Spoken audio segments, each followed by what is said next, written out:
اور جو کافر ہیں وہ کہتے ہیں کہ اس مثال سے اللہ کی مراد ہی کیا ہے؟ اس سے اللہ بہتوں کو گمراہ کرتا ہے اور بہتوں کو ہدایت بخشتا ہے، اور گمراہ بھی کرتا ہے تو نافرمانوں ہی کو، جو اللہ کے اقرار کو مضبوط کرنے کے بعد توڑ دیتے ہیں، اور جس چیز یعنی رشتہ قرابت کے جوڑے رکھنے کا اللہ نے حکم دیا ہے اس کو قطع کیے ڈالتے ہیں اور زمین میں خرابی کرتے ہیں۔ یہی لوگ نقصان اٹھانے والے ہیں۔ کافرو، تم اللہ سے کیوں کر منکر ہو سکتے ہو؟ جس حال میں کہ تم بے جان تھے تو اس نے تم کو جان بخشی، پھر وہی تم کو مارتا ہے، پھر وہی تم کو زندہ کرے گا، پھر تم اسی کی طرف لوٹائے جاؤ گے۔ وہی تو ہے جس نے سب چیزیں جو زمین میں ہیں تمہارے لیے پیدا کی، پھر آسمانوں کی طرف متوجہ ہوا تو ان کو ٹھیک ٹھیک 7 آسمان بنا دیا، اور وہ ہر چیز سے خبردار ہے۔ اور وہ وقت یاد کرنے کے قابل ہے جب تمہارے پروردگار نے فرشتوں سے فرمایا کہ میں زمین میں اپنا نائب بنانے والا ہوں۔ انہوں نے کہا، کیا تو اس میں ایسے شخص کو نائب بنانا چاہتا ہے جو خرابیاں کرے اور کچھ تو خون کرتا پھرے؟ اور ہم تیری تعریف کے ساتھ تسبیح و تقدیس کرتے رہتے ہیں۔ فرمایا، میں وہ باتیں جانتا ہوں جو تم نہیں جانتے۔ اور اس نے آدم کو سب چیزوں کے نام سکھائے، پھر ان کو فرشتوں کے سامنے کیا اور فرمایا کہ اگر سچے ہو تو مجھے ان کے نام بتاؤ۔ انہوں نے کہا، تو پاک ہے، جتنا علم تو نے ہمیں بخشا ہے اس کے سوا ہمیں کچھ معلوم نہیں، بے شک تو دانا ہے، حکمت والا ہے۔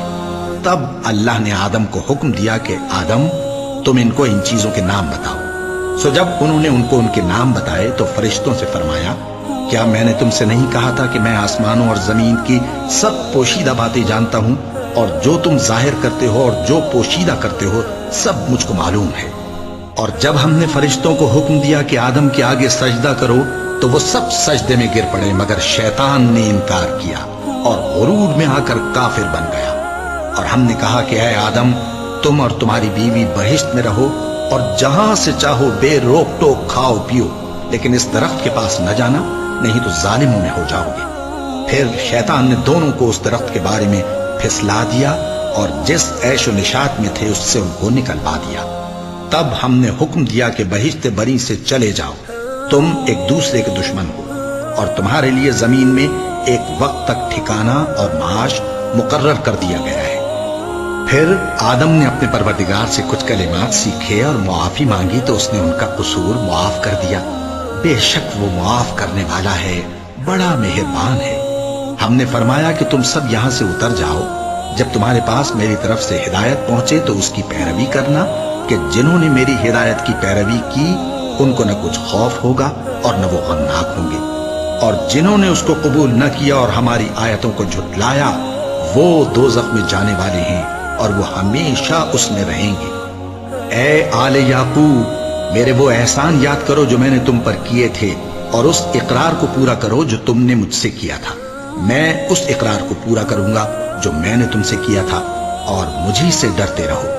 اور جو کتاب میں نے اپنے رسول محمد صلی اللہ علیہ وآلہ وسلم پر نازل کی ہے، جو تمہاری کتاب یعنی تورات کو سچا کہتی ہے، اس پر ایمان لاؤ اور اس سے منکر اول نہ بنو، اور میری آیتوں میں تحریف کر کے ان کے بدلے تھوڑی سی قیمت یعنی دنیاوی منفعت نہ حاصل کرو، اور مجھی سے خوف رکھو، اور حق کو باطل کے ساتھ نہ ملاؤ، اور سچی بات کو جان بوجھ کر نہ چھپاؤ، اور نماز پڑھا کرو اور زکوٰۃ دیا کرو، اور اللہ کے آگے جھکنے والوں کے ساتھ جھکا کرو۔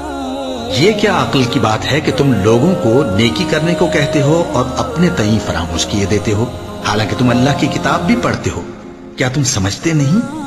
اور رنج و تکلیف میں صبر اور نماز سے مدد لیا کرو، اور بے شک نماز گراں ہے، مگر ان لوگوں پر گراں نہیں جو عجز کرنے والے ہیں، جو یقین کیے ہوئے ہیں کہ وہ اپنے پروردگار سے ملنے والے ہیں اور اس کی طرف لوٹ کر جانے والے ہیں۔